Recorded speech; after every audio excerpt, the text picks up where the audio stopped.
We there? Hello?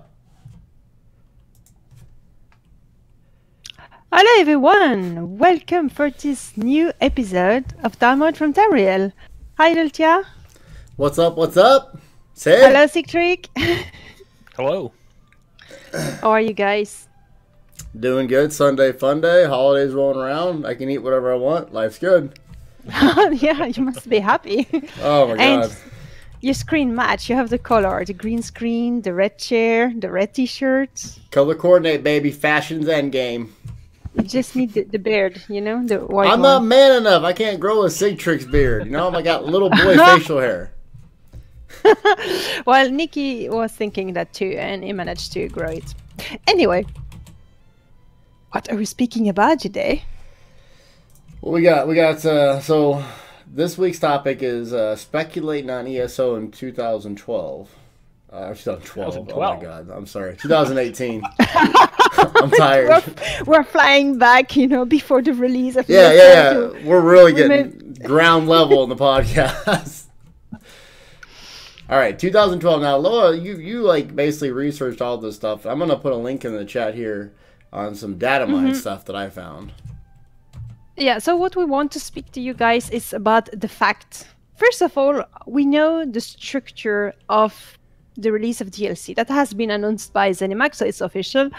First quarter, we have a content DLC. That's a fact. Second quarter, it's a chapter like Morrowind. So bigger things that you will have to pay. Be ready for that. You will have to pay it if you want it. Third quarter is the dungeon DLC. So you will have 2 dungeons like Shadow of the East or the last one. Don't remember the name now, but the North Pack. And fourth quarter, it will be a content DLC again, like Clockwork City, Thief's Guild, etc. So that's one fact. Second fact, ZeniMax have said nothing officially about anything coming. There's zero information coming from them, but there's a lot of data mining. So there's things that are suggested through Morrowind and through Clockwork City that some action will happen in the Somerset Island, in particular in the island of Alinor. There's also some information data mine regarding this. There's some quest that has been published in the Imperial Library. And then you have also some other data mining, but that's more about the feature, like transmog and the skill advisor. Transmog, come on. And then you also have other facts that are the asset that has already been created. The realm of Mephala has already been created. We have seen a video a long time ago. You have seen some assets in Cradle of Shadow. And it is known that Mephala is about the plot, about the Daedra. It has been announced at the end of the story of Orsinium. Sorry for the spoiler, but it's not a spoiler after 2 years anymore. That a big Daedric war will start with the opening of the door of Clockwork City. The door of Clockwork City just opened, so now we will have other stuff. And Mephala is the only Daedra of the 3 that has not been, that has not shown her face. So it's possible that we will see her. Murkmire, also, it's a very long time that ZeniMax had been working on them. They have the asset. We've seen them in Dark Brotherhood, and we have seen them in Shadow of the East. No, not so much there, but in the Maelstrom Arena, there's some assets from that. In Homestead, also, you have the Grand Topaz Island, which contained the Argonian asset. So that's about the fact. All right, so that's a lot to dig into. So they have like a content cadence that they kind of been sticking to that's been successful, right? You know, it's like a patch which brings them to like a new zone that may or may not include like a dungeon or 2. Or they have another patch that may include a trial. Then they have another patch that like might be another zone with a dungeon. And then it's like a big, huge DLC, whatever, expansion, whatever you want. Yeah. So, I mean, I wouldn't see them changing up that model, specifically if they made tons of money off Morrowind. And it seemed like it brought a lot of players in. But For the longevity of the game, I don't think that really works. Here's why. Champion points continue to rise, okay? And it becomes the player gap between starting out and being at endgame continues to widen. You're going to hold on to your customers like me or you that play all the time. You know, even if you play 1 hour a week, you're going to hold on to those customers because you're not falling behind that much. But what about the new players that want to join the game? You know what I mean? They're so far behind. What, you start the game, you play for a few hours, you're like, I have to get 690s of these champion points? Why would I do all these patches? This is a problem on two different sides. And I really hope that ZeniMax will find a way to address. This is amusing because we were speculation for 2018, and this is one of the core problems, and I really hope they will fix that.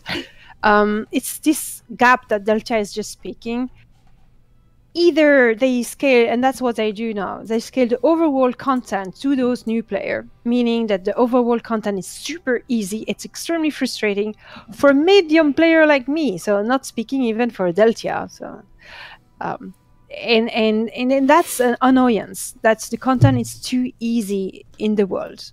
It needs to be easy, of course, but that easy, it's a bit underwhelming. It's sad.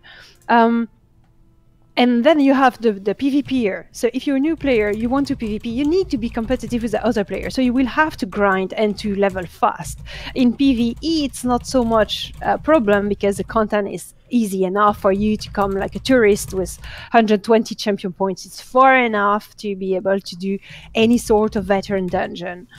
But PvP, you need to be the best because other players are the best or trying to be. So that can be an issue. And here's the thing. They tried to implement something similar. So Morrowind came out. Now, Battlegrounds were originally no CP. And that was interesting because a lot of people came in at that game just with Morrowind. And they jumped into PvP.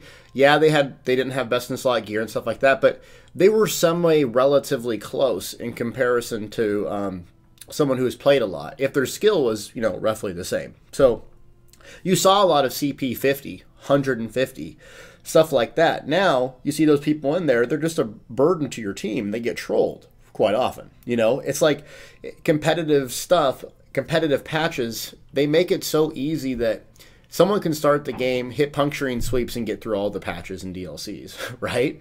But what happens when it comes to the hard mode trials and dungeons and stuff like that? You're going to be working for a year solid to be able to do that? Yeah, that... I could go on and on and on about CP,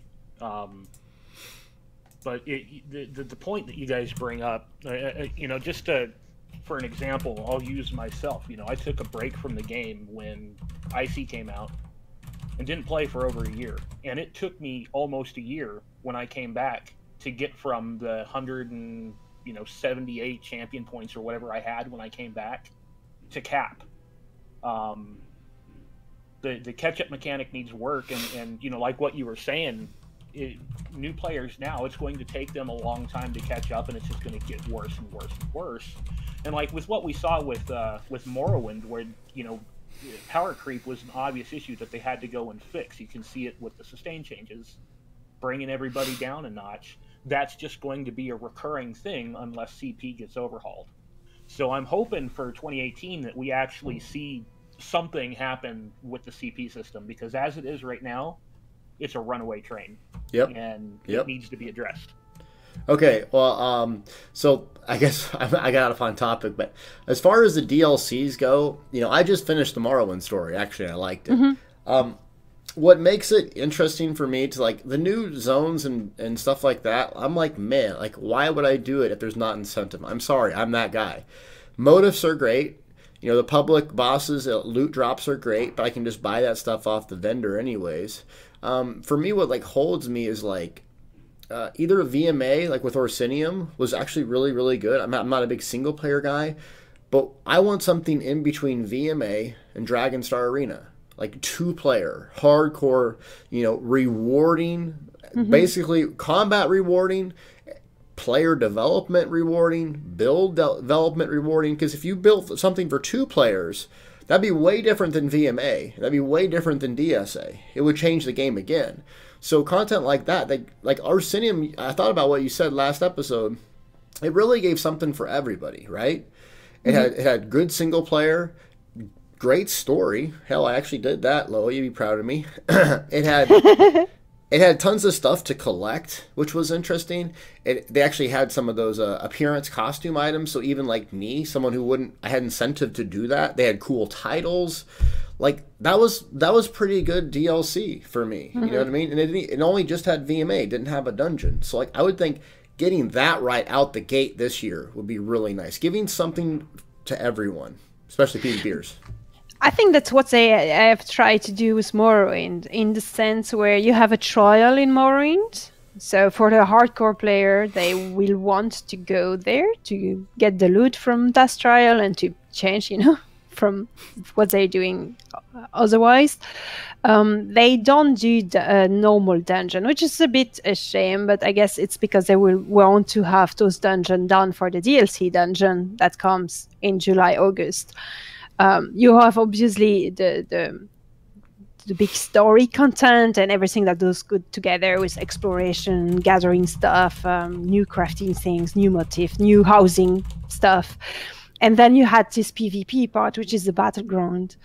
I was thinking about, is it fair to have so much stuff behind a sort of paywall, but in the same time, if they want to have player purchasing their game, they need to put stuff for everyone. If it's just a story pack, then players like you might not want to purchase it because you do not have any incentive for the progression of your character. Like, I think it really hinders the content, and I'll have Zig jump in here in a minute, but like, so Morrowind Battlegrounds, I'm like, why don't people play this? Well, it's be hidden behind a paywall. I'm like, well, doesn't everyone just subscribe? Well, no, Deltia, they don't. No, they don't just have it. So while you have a really good concept and you have like, you're limiting your player base significantly.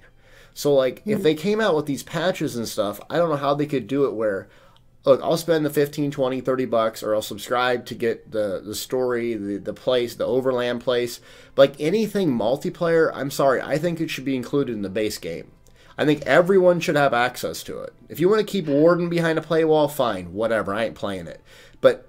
But I think everyone should have access to Imperial City because it's a PvP realm. I think everyone should have access to Battlegrounds because it's a PvP realm. VMA, PvE, like that's just me. I know they need incentives for people to buy it, but if you want people to play multiplayer stuff, make your multiplayer base big. Yeah, I'm torn because I agree with you. And in the same times, I know that if they want to have sale on their stuff because they need the money, sort of, they produce something good, so they want people to buy it. I understand why they do this. I don't think it's dirty. I don't think it's a dirty tactic.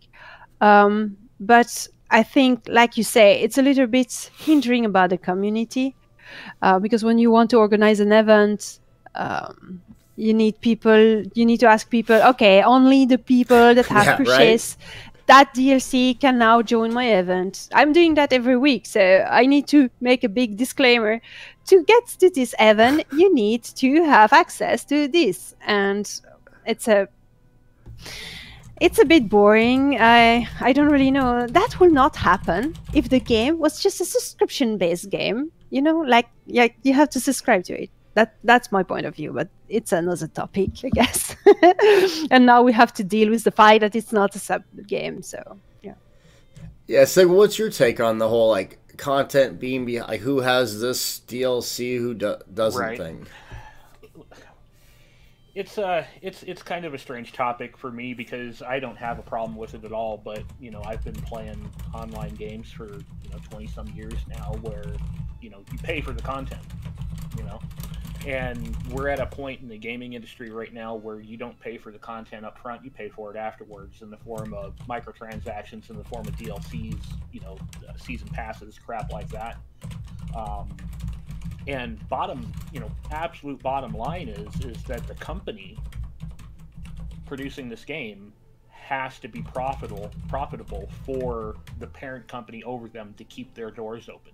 It doesn't matter that ZeniMax Media and Bethesda have billions of dollars. ZOS has to remain profitable for the shareholders to want to keep them open. And if we're not going to be a subscription-only game, stuff has to be paywalled. As far as Battlegrounds specifically, what I feel they should have done is like one map, everybody, and then if you want access to the full thing, you know, in Morrowind. Or trials. What about like you get a weekend to do Battlegrounds for free? Yeah. I mean, that's perfect, you know, because they have to have, since the subscription is not mandatory, they have to have several methods, several avenues for people to pay into the game for it to remain profitable. And that can be Crown Store, that can be DLC, you know, buying the ones that you want, or that can be ESO Plus.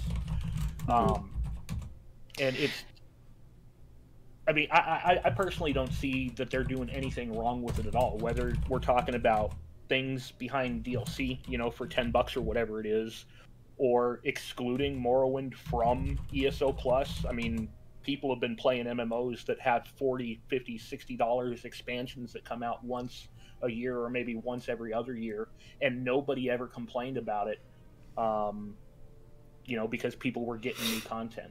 And, you know, sure, Morrowind, Vardenfell isn't as big as, you know, some of the expansions that other games have seen, but that's the way they decided to classify it. I don't see a problem with it myself. You know, if you want to continue enjoying this game, they have to remain profitable. That's the bottom line. I understand. Just, well, yeah. I lose my ID. Well, I mean, it's personally for me, like, there's enough endgame. Like, coming from, like, Star Wars Early Republic, other games like Warhammer Online, you basically had 2 to 3 outlets to do stuff. Like, maybe a relevant trial or whatever you wanted to call it, operation. You had some relevant war zones, a team thing. And, like, you just picked one avenue, and that's what you did. That was your thing. Like, ESO, it's almost like a crappy Mexican restaurant. You go there and you lay out the menu, and it's like 700 pages long. It's like, bro, do I need? You got probably 5 good things in here. You know, you've been to a good restaurant. Aloha knows this. You've been to a good restaurant. And they got 5 things. They all kick ass. You go to a bad one. What happens? It's 1,000 items. Bro, it's an Italian restaurant. How many meatballs do you have? Is this where we get Aloha yelling about Zoss is not Taco Bell? Yeah. Burger King. But no, you get my point though, right? Yes, I got your point. But the thing is that for ESO, it is a different kind of game than, and I kind of agree with you, but I think we have to accept the way it is. It's not World of Warcraft, Final Fantasy, Star Wars, The Old Republic. The way it's built, the structure of the game, it's not built that way. You do not have the leveling process, then end game. Then you have played the end game for 2 years, then we bring you a new expansion, you level a little bit, you get to a new end game, that's a new end game, etc., etc. That's how World of Warcraft is built, EverQuest was built, Final Fantasy is built, etc. This is great because those games offer amazing end game content. But for the Elder Scrolls Online, it's not like that because it's a mix between an MMORPG and an Elder Scrolls game. And there's a lot of people that don't give a crap about the end game. All they want to do is experience Elder Scrolls games with their best buddy. And that's what they want to do. That's why they cater the game kind of easy. That's why they offer so much new story content that are not too hard, etc. Then we just have to take the game for it is. Personally, I accept it and I'm leveling my character in Final Fantasy, so maybe I will have an end game that is a bit more like the old school stuff I knew in World of Warcraft. And that's it. Yeah, we have to accept the game, and I think you brought up a good point. Like, you know, I visited Zoss. That'll never happen again, but it was a great experience. And I think the biggest thing that I took away from that is that, you know, I'm like, why don't they do this, and this? It's because Elder Scrolls is not about me. It's not about Aloha. It's like they have to make the content and stuff big for the big picture. Right? The average player. And they get metrics we don't. Like, you know, I sit here and say, no one plays Trials. Well, they might be getting metrics that say everyone's playing Trials. What is he talking about? You know what I'm saying? So, like, that's what, it's business. That's what's driving the economy is, hey, people are buying this, and they're actually doing the story first. They might go to Cyrodiil. They might do a Battleground, but it's really the story that's driving this. And even for me, like, as weird as it sounds, I tweeted you the other day, Aloha. I go online on this game. This is what I do from now on. I go online. Are my PvP friends online? Nope. Okay, I'll go decorate my house or quest. And I'm actually having fun doing that. You know? As like I'm burnt out. I mean, how many Troll King helms can I have? Perfect, best in slot. How many, what can I have? Now, I'll tell you the couple things that I have fundamentally changed the game for me is that damn transmute system. I effing love it. I mean, I got to give credit where it's due. And holy crap, it's not perfect because I think PvEers get the shaft in terms of like what PvPers get, but yeah, they do. I don't know how to balance it, all that, but like for me, wow, I can actually do the content I want for the most part and get the gear that I need for the most part and play what I want to play. Like that wasn't a DLC, that wasn't like something that was just great part of Clockwork City to me. I mean, that was a huge quality of life thing, and that brings me to that transmog system. Now, Sig, I know we got to keep the doors open. Deltia needs subs and he needs views, or he's going to have to get a real job, right? So hey, I know all about the business aspect, but at the same time, I think that's where ZOS can make some money. Is a transmog system is where they could either whether it's make a new currency or something like that. What do you think? Well, I mean, there's indications out there. They've said as much that transmog is coming. And there's been datamined stuff that shows that there's stuff in the live code right now that pertains to it. It's something that they need to do. And I'm hoping, let's talk about speculations for 2018 here. I'm hoping it's in this first quarter update. And there's lots of ways that they can not only make it available to everybody in the game as part of a base game update, with no fee attached to it, and still have aspects of it in the Crown Shop. I'll use Lord of the Rings Online as a great example. Any piece of armor that you picked up, you could put in an outfit slot, and that's what you would see. You wouldn't get the stat benefits from it, but that's what you saw. They sold costumes. They sold armor slot specific, looks. And they sold extra outfit slots. So on your character sheet, you could have, outfit 1, outfit 2, outfit 3, 4, and you could buy those extra slots. You could configure them all to look however you wanted them to, and then you could just swap back and forth, depending on how you wanted your character to look. So depending on how they set this up, they could absolutely have a transmog system that works based on assets that are already in the game that anybody can use. They could sell costumes like they do now that play into it. They could sell cosmetic armor in the Crown Shop that plays into it, and say presets where I've got one look that I want to use for trials or whatever, and another one for RP or whatever you're doing. They could sell preset slots so that once you have all these configured, you can just click whichever one you want, and it changes your customization, your cosmetics. So I'm not really sure how they will do it, because what was saying in the data mining that it's basically that you can have a different pre-selection of different style, and that will be saved, and you will need some stone, like the transmute stone, like it will be the transmog stone. Right. So that's the two things that we are sure, but everything else we do not know. I will be. Don't know anything yet. Yeah. I don't think they will include the costume. I think the costume will stay separate from that. I have the feeling that it's more related to the armor pieces. You can change the style of them. So let's say that you have the Trinimax set, but you hate the Trinimax style, so you can put Daedric one instead. Something like that. Right.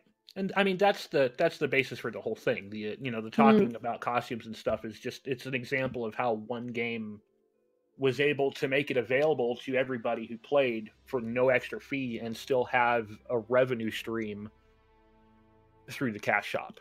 So they could absolutely make use of, and what we've seen with the data mining is it's minute, and it doesn't really give.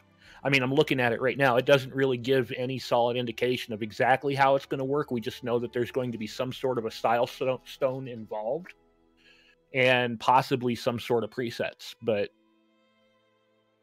I like the last one on it right here: unlock new outfit equip entry unlock new outfit, that could be different tabs on your character sheet where you have several costumes basically set up with your transmogs just to switch back and forth. But I don't know that for sure. That's what it leads me to believe, but it's hard to say. All right. Yeah. So moving on. So what do we think is actually going to be in the next DLC? That's a good question, because we have absolutely zero clue, and it's the first time we have so much zero clue about it. All right, you go first. Guess. Well, I think it will be related to Mephala, and we will have a sort of visit in the Mephala realm. I think it will be a sort of... it will not happen in Tamriel, but it will more happen in... Oblivion, in the realm of Mephala. We will have some quests to do. Maybe we will free Darren Gauthier. It's a long time we have not heard about him anymore. So I think that's what we're going to do. Because it's smaller, so it can be, a pocket of Oblivion can be smaller. Yeah. Sig? Yeah. I really don't know, but as long as it's not Altmer Argonian, I don't really care. Oh, man, I want Argonian. As long as they don't nerf my Argonian passive and not the race change 16 characters. No, I mean, I think it's going to be obvious, right? It's going to be a questing thing. But what quality of life will come with that? A lot of people are talking about jewelry crafting, stuff like that. That might be, I don't know, on the topic. I don't think spell crafting is anywhere remotely close. No, I don't think you can dream about that for the next chapter. The next chapter is supposed to happen in January, February, or March at latest. Do you really imagine jewel crafting that ZeniMax will announce next month? Hey guys, by the way, or no, not next month. At the end of the month, next DLC, it's jewel crafting. Do you think that? No, I think what they need, if they come out with a small area, get some quests, and fix the crap that they already have. I mean, I'm not a console player. I go on there sometimes, but good lord, like the things that these people have to go through, it's like, I'm not going to be console fanboy here, but honestly, like, get some of the crap fixed that you have. Look, as much as I complain about Cyrodiil, I effing love Cyrodiil, man. It's so much fun. Like, I go in there, I don't even care if I get zerged or teabagged anymore. I'm just having fun doing it. So it's like, if people are paying for the game and they can't get it fixed, stop creating crap all the time and just fix what you have. You have great stuff right now.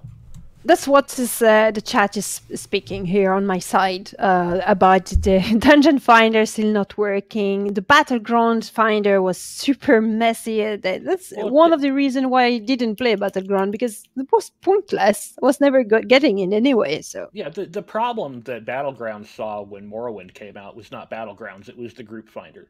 Yeah, because they decided to use the same system, and it needs. I mean, that thing needs to be blown up and reworked. Yes.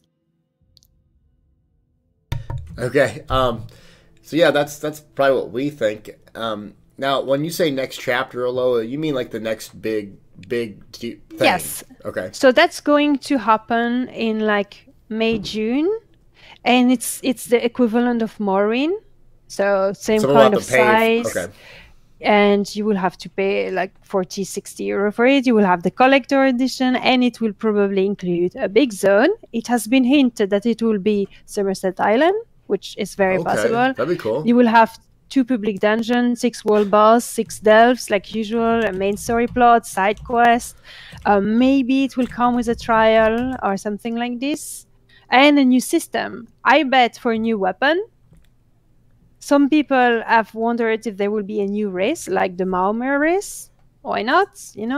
That's possible. A new race?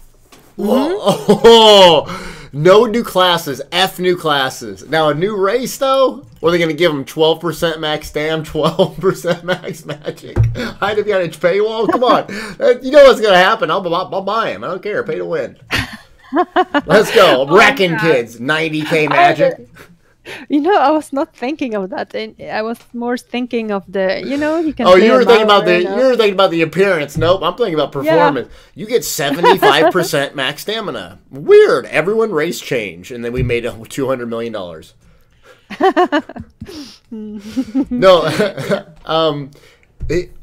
the Somerset Isles would be cool. Like, I really think that maybe this is wishful thinking, but please, Lord God, do a 2-player like in between VMA and in between DSA. Like that's really what I want. That's what I think is going to happen. I think a lot of people have asked for it at the release of Maelstrom Arena, so they might do something like this. So wait, a new weapon, like RT Sizzles asks, what do you think they ever add a new weapon skill line? Yeah, exactly. That will be because for Marines they bring a new class, right? So a lot of people say, what will be the new class for the new chapter? Necromancer, blah blah blah blah. But I don't think they will bring a new class. I think they are more likely to bring a new weapon because it has been asked for a long time now, and they always say maybe later, maybe later, maybe later.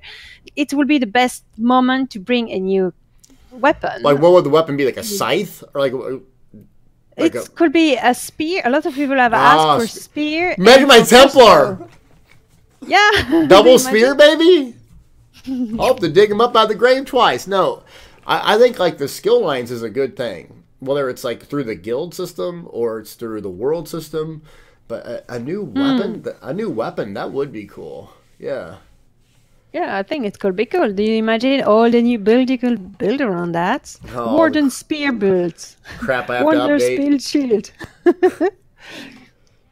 Crossbow, Khajiit, Nightblade. With a new race too, 100% more stamina. Anyways, okay. All right, next content. As far as the major content that we're going to see this year, what do you think it's going to be? Like a new system? I'm talking about like overall, like what is their focus? Because if we rewind things this year, I mean, let's be real, wasn't it PvE and trials? Well, I mean, what do we have? We have a couple trials. We have Morrowind had one, didn't it? Well, or no? Yeah. Morrowind had one trial. Clockwork City has one trial. In between, we had 2 new dungeons. I think new dungeon is maybe smarter than new trials because I have the feeling more people are using them. Right. Dungeons, yeah. I mean, what could they really add to PvP at this point? Like, what I quality wanted... of life. To PvP, that's a hard one because they have their Battleground system, then they have Cyrodiil. What can they bring more to PvP? I'm not a PvP specialist, but I have tested them, okay, right? Here's the thing with PvP. Cyrodiil, champion points, is broken. Battlegrounds with champion points is broken. Imperial City is amazing content, and nobody looks at it. Nobody plays it unless there's an event going on. They've made, they made a change to the Battlegrounds enabled CP for data collection. That's what I believe is for data collection to see what's happening. Yeah. You've got some business analyst somewhere that realizes that all these CP enabled sardines pack themselves into the Babette campaign and won't go anywhere else. And they're like, let's turn this on in Battlegrounds to see what happens. But do you PvP imagine as a whole needs quality of life. It needs quality of life. They need, in my opinion, they need to get CP out of it completely. But they need to go in there and make Cyrodiil enjoyable again. And a lot of that is not Cyrodiil itself, but it's the combat team and the combat balance in this game. Shit needs fixed. They need to figure out a way to get people back into Imperial City on a regular basis. And they need to make it so that me with my 770 whatever champion points and Deltia with his 1100 or whatever. It's at 1200. Okay, my EP's feeling low. Whatever it is, I don't know anymore. 60, and then 600. somebody who just hit CP 160 and somebody who just hit level 50 can all jump into Battlegrounds and be competitive with each other. Yeah, based on skill. Based on skill. Yeah, that is what PvP needs. Not gear. Not gear. I would like to add something about this because that's also a fact that they have said during an ESO live. It's Eric Robel and his team actually. They have said that they wanted to get all classes more like the Warden, where you have a specific tree for tanking, specific tree for healing, and a specific tree for DPS. They have already reorganized the Nightblade a little bit in that direction, and they are going to work for every class like this. So every class will be efficiently working every role. I think I told that last episode. So that might be one of their ongoing effort. I also know that the design team are thinking of a way to make the difficulty. They try to solve the problem with the difficulty. You know, it's quite difficult for a new player that just play ESO for the first time, first MMORPG is like, oh my god, what I do, what skill I take, what. And then there's a people like me, which is a medium player. And for me, I say, at this mob, it's just, I can play like a tourist. I can just, you know, auto-attack, and that's it. And that's coming from me. Do you imagine a guy like Inkling that has level 25 character? It's just the overall content mean nothing for someone like that. So they need to find a system that will not be abused, and I know they're working on that. They have no solution yet, but they're working on it. Well, the one thing they lack in this game is incentives. I mean, incentives. So let's take Cyrodiil, for instance. Cyrodiil, they come out with these towns, and these towns are actually really badass. Velastres, whatever the other ones, Shadenhall, whatever, and, you know, throw back to some of the early games. They're great. You can use them as spawn camps, okay, and that's an incentive. You can use them basically to get certain PvE pieces. That's okay, good. When I go there to fight, basically I go there, down there, take it by myself. I kill a couple PvEers, feel good about myself, and that's it. And then no one else comes. Like, there needs to be such an incentive for either the campaign or like you personally to go there. Not just to buy random PvE bags, PvP bags or whatever. But like, what if it was like instance based? It was like a 20-man Royal Rumble where like there is no alliances. You go in there, you get instanced in. It's part of the base game. You don't have to buy anything. And whoever wins, their faction gets a bonus like 2% more spell damage. Or, I mean, just some incentive-based thing to go there, because they add this content. It's really, like, localized. There's cool buildings. There's cool little towns. There's NPCs going around. It feels like a little bit of Imperial City on the surface, and there's no reason to do it. But I think they try to bring incentive by making the stone capturable. Right, but that's what I'm saying. What is the incentive to capture? The only incentive to capture is you get a small amount of AP and a respawn point. The respawn points can be used tactically, but there's 3 flags. Okay, so like for a solo player, I mean, it takes like 5 minutes because the things just keep respawning. So there's very little incentive strategically to spend a lot of resources taking it. So unless you're zerging and the map's just completely full and there's nowhere else to go. So that's one incentive, but there needs to be more. Like maybe you even get a 10-minute buff that gives you 5% more spell damage, or because incentives makes people do things, right? Remember VMA, when I walked around with Flawless Conqueror, I thought I was the hot dog on my street. I mean, I went down and told everybody about it in Nebraska. I said, I got Flawless Conqueror, and VMA went before all the cool kids did. I am somebody. Okay. Oh, you say that? In reality, that's not true. I'm making fun of myself if you don't know. But yeah, I was proud of myself. I walk around, bro, yeah, you might be able to beat me in a duel, but can you get Flawless Conqueror, bro? Nah. Well, now they can. And now they can beat me in a duel, too. But like that's the thing that we need. Incentives. Titles, mounts. Where the F is an incentive mount? Yeah, that's true. Every game has it. Yes, and that's because Cron Store, you know, that's Cron. They need to add super cool stuff that are not too flashy and low breaking, because sometimes it's annoying to see what this guy has. That's flashy skin with the flashy pink dress on top of his flaming astronaut mount that start to become weird. And I know that very hardcore lore fanatic of Elder Scroll. I follow a French stream for the release of Morrowind with a guy that know everything about the lore. So it's really a library, this guy. And he was playing the game. He was really puzzled. Why this is too bad. I want to play this game, but my immersion is broken by all those guys running around in their flaming astronaut stuff. Well, it's a difficult balance. You know? I get the immersion, and I get that you need to sell things in crown crates. Look, a flaming guar, hey, that's hot. I want to buy it. Pun. See what I did there. But like, you could have riding a literal dog shit turd, and if it meant that you were the #1 PvPer on that server, that turd that you were riding would be the new cool thing. Let's be Yes, real. I know, but that's the thing. ESO is a little bit limited lipstick. because you have some game that can do that, and you have some other game like ESO that is restricted by lore. Otherwise, they will piss off a lot of people that play ESO maybe a lot more than all the PvP guy, because they are really into it. They really respect the franchise. You see what I mean? Well, they don't have to do anything that attacks the lore in any way. No, to of course. Implement, like, okay, so we'll use PvP. You hit Grand Overlord, right? You've been in Cyrodiil forever. You hit Grand Warlord. There is no reason they can't make, like a cool black horse with your faction, barding, like a saddle blanket that doesn't look like anything else available in the game. It doesn't have to be super fancy. It could be, but I mean, it could be as simple as a black horse with, like I play EP with a red blanket with the Ebonheart Pack logo hanging down underneath the saddle, and the only way you can get that as Grand Overlord, there's a good reason for me to spend that time in Cyrodiil working towards that title. You know what I mean? There's no reason they can't do that.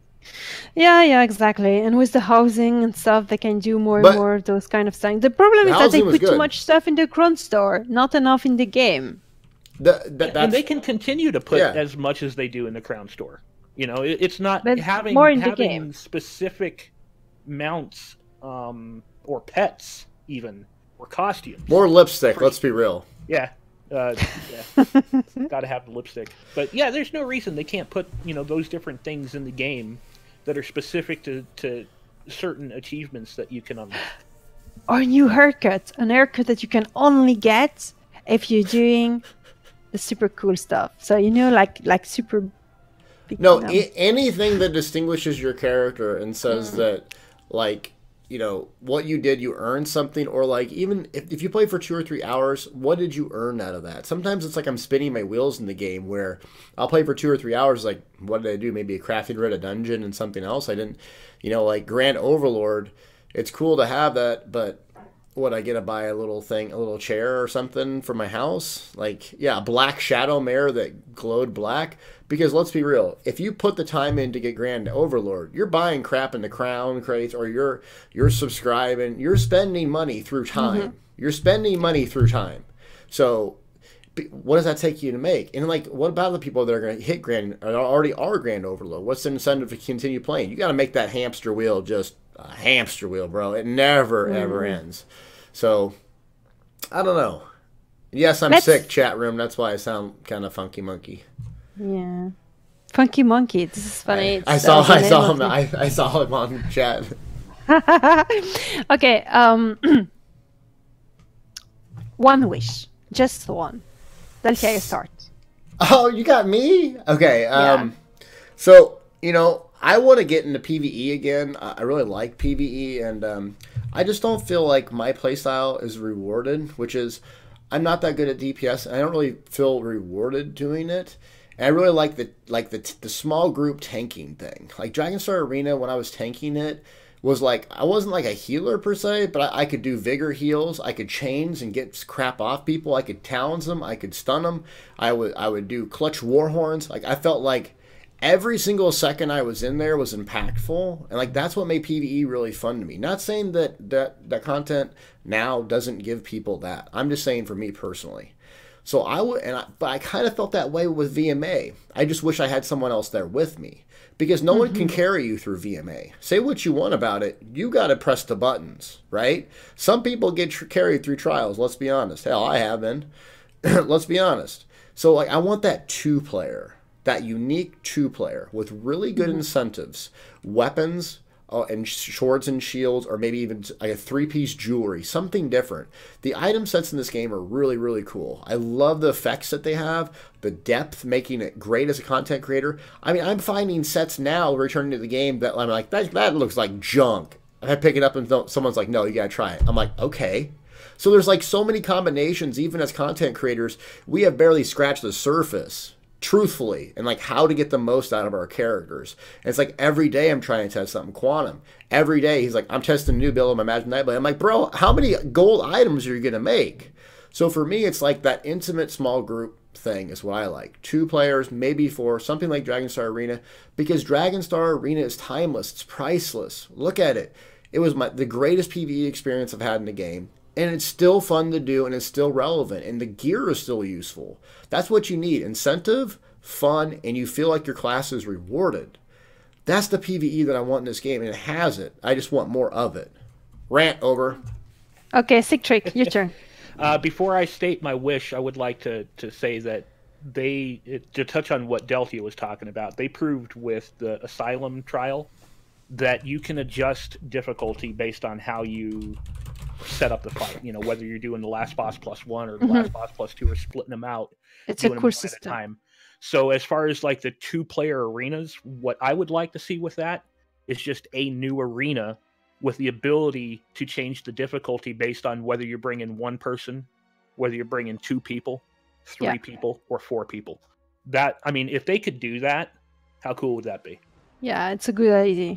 That's a great idea. Yeah, that's as far as my wish for this year, I want them to fix Magicka Dragon Knight. Okay. It's very specific. Okay. I just want them to fix the fucking class. That's all. Okay. As for me, I want them to fix the overall difficulty. As long as I'm enjoying new content and such, I think I will enjoy more to do the content already existing. If they were... I don't know how they can do it exactly to make it fair for everyone, but a way to make that the overworlds, you don't have to play like a tourist naked and nothing you're doing doesn't matter because AFK keyboard. Yes, something like that. This is how I play my Templar. I want to see that when you have a mini boss in a story, you just don't just do like, oh, he's dead? It was a boss, or it was an ad? Oh, it's the boss. Oh no, this big guy that we were hunting down, we have done an investigation about him and we just like give him a slap and he's dead. That's not proper. It's not immersive even. So I hope they will fix that. Oh, you're killing me today. Okay, that's good. A couple chat room brought up a couple good things, like Dueling Arena. Real quick, Dueling is like almost like its own thing. Like your builds are really set up specifically around it. I think there's a really strong dueling community, really great players that love doing. They'll sit there and do it for hours. Hell, go to Stormhaven.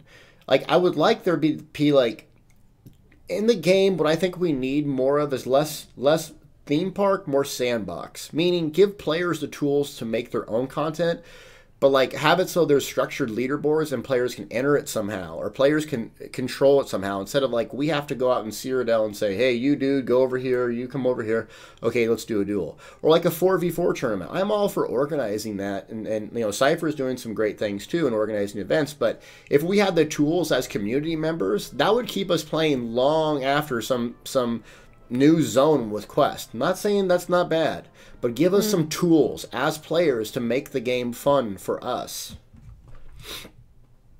Rant. Yeah, the guilds need to be improved. Guilds, yep. Okay, so we're about closed up. I got to go to a Christmas party, get my food on. So viewers, what we're doing for next week, we are going to do Christmas Eve. Oh yeah, right? yeah. Let me set up my poll up where it is. I had prepared it. Damn it. Okay. Well, while Loa's talking about that, in the top, where's my hand? Top right of this will be a poll, and when I re-release the video on my channel when it's edited, you'll have a poll as well. We're going to add both things together for you to vote on for our next topic of the week. So what we're going to do is, 1, our thoughts on Battlegrounds, not Morrowind as a DLC, but just specifically Battlegrounds, like how they were implemented, what went well, what doesn't. You know I'm going to go on rants about this, probably not positive. Versus One Tamriel update. So what we thought about One Tamriel, how it changed the game, because we never talked about that previously. Yes. No, So- indeed, we could not have because it didn't existed back then. Yeah, and we're going to be doing this weekly. Now we may have to take a break for a holiday or something else, but if we can narrow it down for an hour on Sundays around this time, hopefully we'll keep on going. So if you guys like this type of stuff, please share, comment, and leave comments for like topics that you think is relevant to what's going on now or in the past or in the future of the game, and we'll do our best to select those for you guys. Exactly. So please now vote. Right now in the corner of your screen on my Twitch stream, you can click on it and just select it. Your vote will be counted together with Delta YouTube vote and then the vote on the video afterwards. If you missed to vote now, you can go on Delta's YouTube channel like in 2-3 days and you will find the video, the replay of this show, that you can share and like, even if you have watched it already. Watch it 5 times on my channel. Yes, exactly. It helps us a lot. It's the algorithm of YouTube and Twitch. That's how it works. So when you do that, it really helps the content producer. Yeah, and I really want to say from the bottom of my heart, thanks for doing this. I wish I would have kept up with it. It was my fault why we stopped, to be really frank with you, but yeah, it means a lot that we can have these discussions, and it's just fun talking about the game. I seems like I complain a lot, but at the same time, it's like I love some of the parts of it, and if we're passionate about it, and that's what makes it great. That's exactly what it is passion. I bag on certain aspects, but it's because I want it to succeed. And without ragging on it a bit, how else are they going to know? So, and whatever you may think, ZeniMax is actually listening to the players, and what you're saying, maybe it will not get changed because maybe what you say is not relevant, it's not interesting enough, or it's not touching enough players, but it doesn't come on deaf ears. Right. So. That's the one thing, the biggest message out to the ESO community and gaming at large is there's a difference between listening and acting on. So get your stuff out there and they're going to see it, whether they act on it or not. That's different, but they take the feedback into consideration. They don't ignore it. So here we go. It's the end for this episode. Deltia, all right. Thanks for watching. Thank you. Bye bye, guys. Take care of yourself. See you soon. And happy holidays to all of you if we don't see you next week. Bye. I'm going to eat.